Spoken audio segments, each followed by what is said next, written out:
Mes frères bien-aimés, comme je suis sûr que vous n'avez pas la mémoire courte, vous vous souvenez bien sûr que la semaine dernière, nous avons déjà reçu ce texte.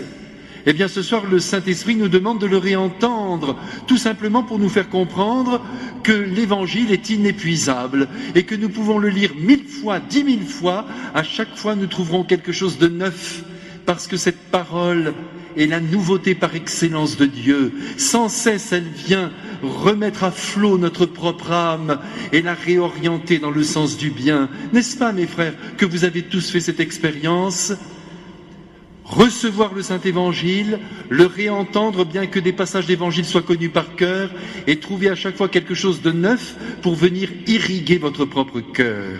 Eh bien aujourd'hui, pour la énième fois, nous voyons le lépreux débouler devant le Christ et aujourd'hui encore nous nous émerveillons devant son attitude, l'attitude de cet être meurtri pour ne pas dire ravagé.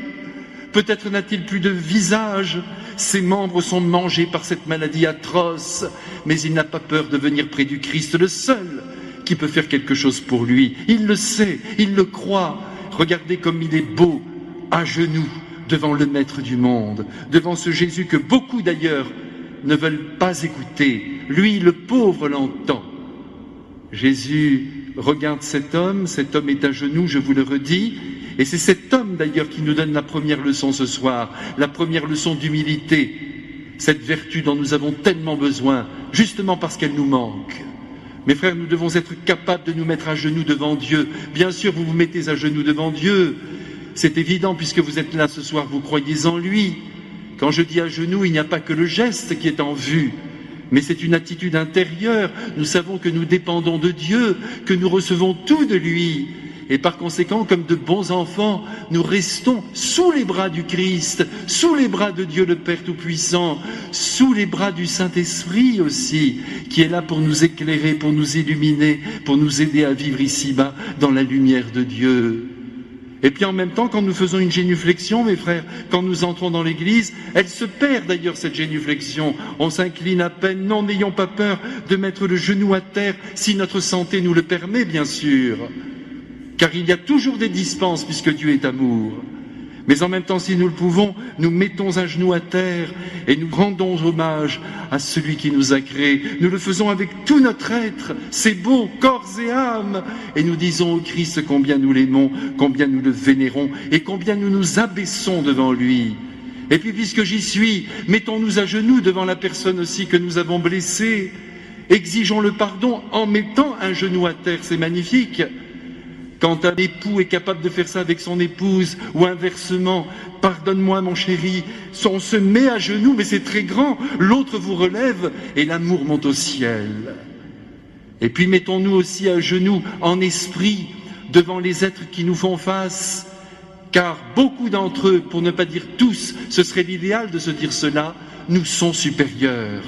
C'est ainsi qu'il faut vivre, mes frères. Et vous allez voir si vous n'allez pas attirer l'amour, parce que l'orgueil le repousse, la suffisance l'exclut, la vanité le tue. Ah, mes frères bien-aimés, pour aimer, il faut être humble. Et regardez comme notre lépreux aime le Christ.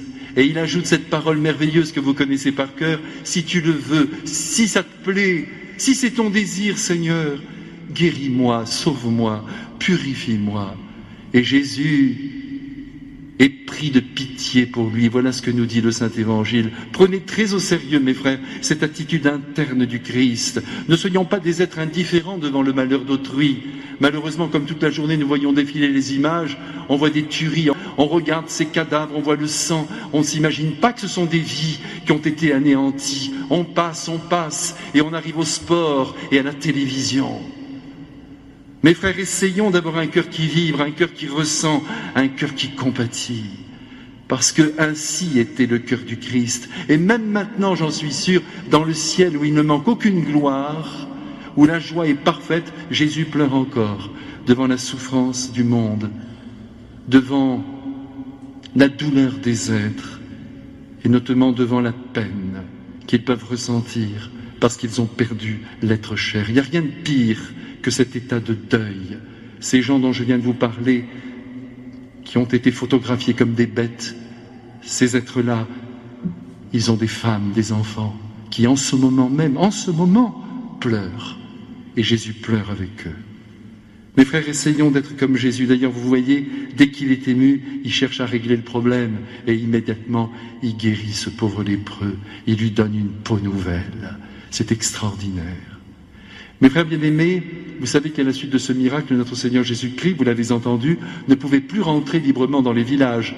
Parce qu'il y a deux choses qui attirent l'homme, il ne faut pas l'oublier. La première chose, c'est la beauté, il n'y a rien à faire.